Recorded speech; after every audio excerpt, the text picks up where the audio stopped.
입니다. 오늘은 좋은 직장 상사 되기라는 얘기를 가지고 이제 간단히 한번 얘기해 보겠습니다. 어떤 상사가 좋은 직장 상사인지, 세상에 좋은 직장 상사가 있을지 없을지 참 힘든 일이, 참 난제이긴 하지만 좋은 직장 상사 되기를 펼쳐보겠습니다. 직장 상사와의 갈등 대처 방법.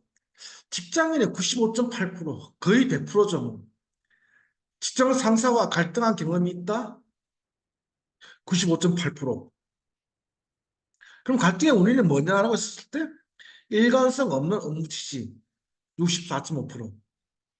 이게 일관성 없는 업무 지시라는 말은 거예요.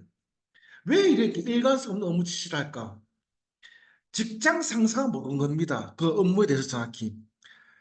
직장 상사라고 해가지고 그 업무를 다 안다고 생각하시면 안 됩니다. 결코. 그렇다 보니까 잘 모르면 결국은 두리뭉실하게 지시할 수밖에 없는 거고 시킬 수밖에 없는 거예요.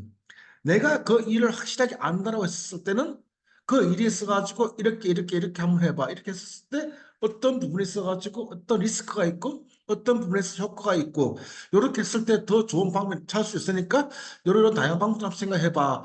라는 구체적인 업무 지시가 떨어지는데 내가 그 일을 정확히 모를 때는 결과적으로 한번 해봐. 하면 될 거야. 왜 이거밖에 못해? 다르게 해봐.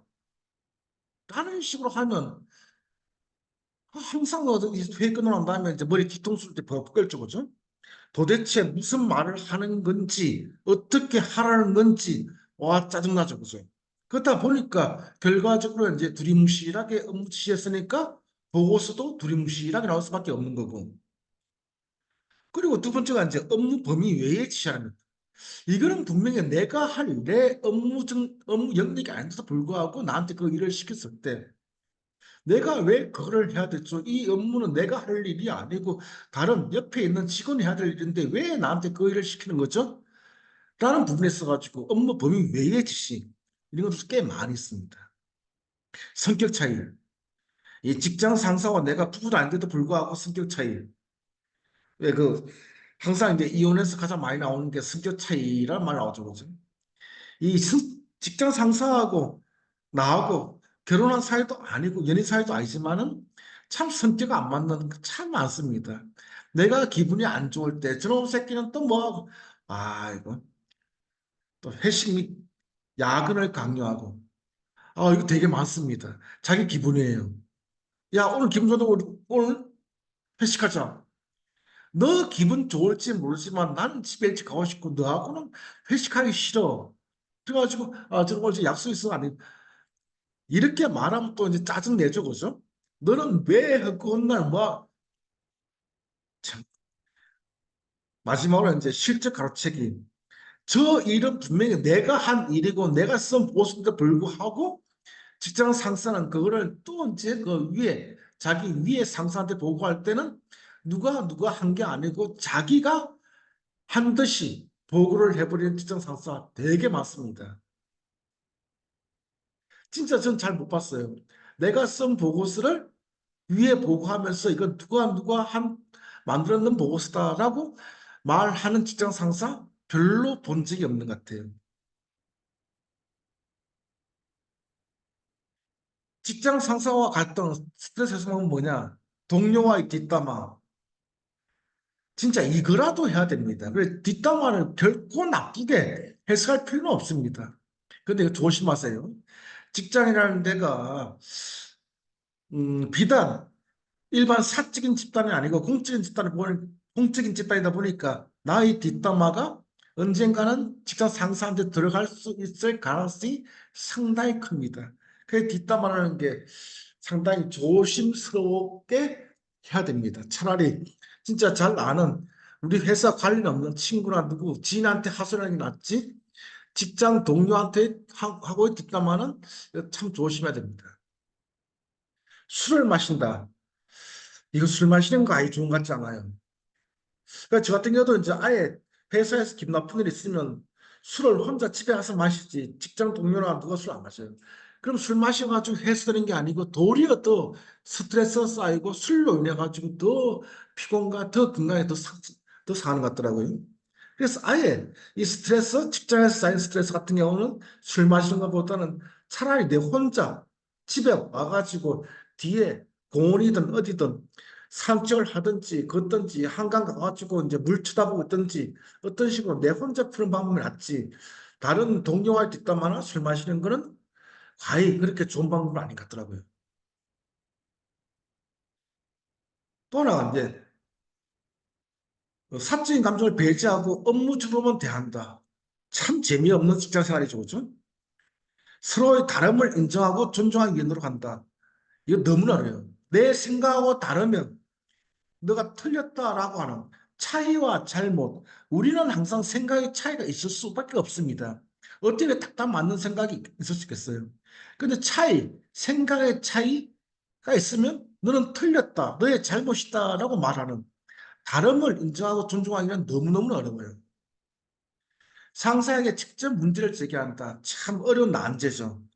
그렇게 하고 싶은데 그렇게 했을 때 직장 상사가 그걸 받아들여 주느냐 아니냐가 참 두렵죠. 그죠? 왜 두려우냐? 나는 내일도 출근을 해야 되고 모레도 출근을 해야 되고 내가 출근하고 싶을 때까지 출근을 할 수밖에 없는 그런 사회생활이 되었으니까 직접 문제 제기하는 게 당연히 맞는데도 불구하고 가장 어려운 난제인 것 같습니다. 직장인들이 꼽은 가장 최고의 상사는 권위적이지 않고 다양한 의견을 들을 줄 아는 상사. 진짜 그랬으면 좋겠습니다. 일과 개인 생활의 균형을 존중해주는 상사, 좋은 상사입니다. 자신의 실수를 인정할 줄 아는 상사, 좋은 상사입니다. 이런 상사 혹시 보셨나요? 저는 그렇게 본 적이 없는 것 같아요. 가장 이상적인 상사, 수평적인 소통 관계, 경청을 잘 들어주는 상사, 업무 효율화에 노력하는 상사, 칭찬과 격려, 공과 사가 확실한 상사. 다 맞는 가장 이상적인 상사예요. 이렇게 가장 이상적인 상사니까 이런 상사는 존재하지 않을 가능성이 크지 않을까? 너무 비관적인가요?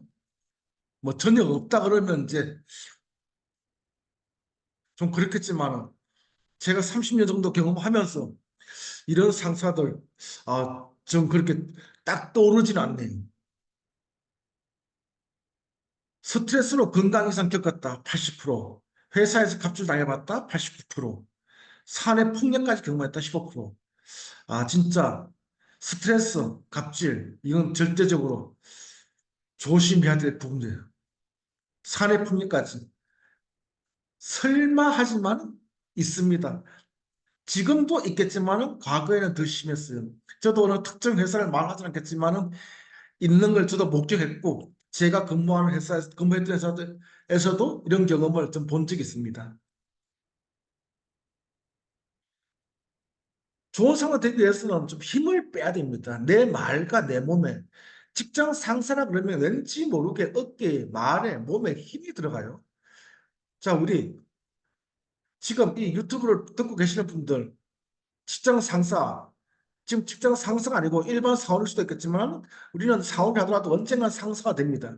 일단 말과 몸에 힘을 빼는 연습부터 해보세요. 일반 사원일 때와 대리일 때, 과장일 때, 팀장일 때 자꾸 내 말과 몸에 힘이 들어가게 돼 있습니다. 너무 애쓰지 마세요. 일단 두세요. 지켜보세요.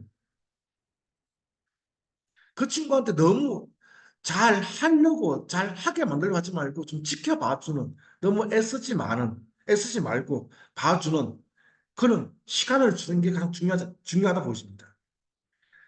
또 그냥 좀 모른 척 좀 해달라 이거죠. 왜 그렇게 굳이 모든 걸 다 관여하고 아는 척 하려고 하는 건지 좀 놔두라 이거죠. 잘 할 때까지 우리는 회사에 들어왔으면 그 친구도 어느 정도 능력이 있는 친구예요. 능력이 있으니까 회사 입사를 했고 또 대리가 됐고 과장이 됐을 거 아닙니까? 좀 기다려주고 그 친구도 분명히 잘하는 대목이 분명히 있을 거라 보십니다. 그리고 먼저 퇴근하세요. 동료들이, 부하 직원들이 퇴근하는지 안 하는지 지켜보지 말고 그냥 너부터 먼저 퇴근해 보세요. 그럼 전체적인 분위기가 좋아집니다. 어차피 6시 지나가지고 야근을 한다.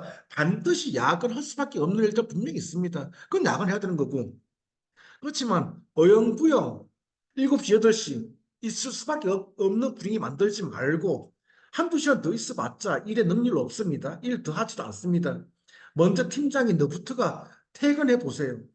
그러면 어느 순간 전체적으로 팀 분위기가 좋아지게 되어 있습니다. 예, 감사합니다.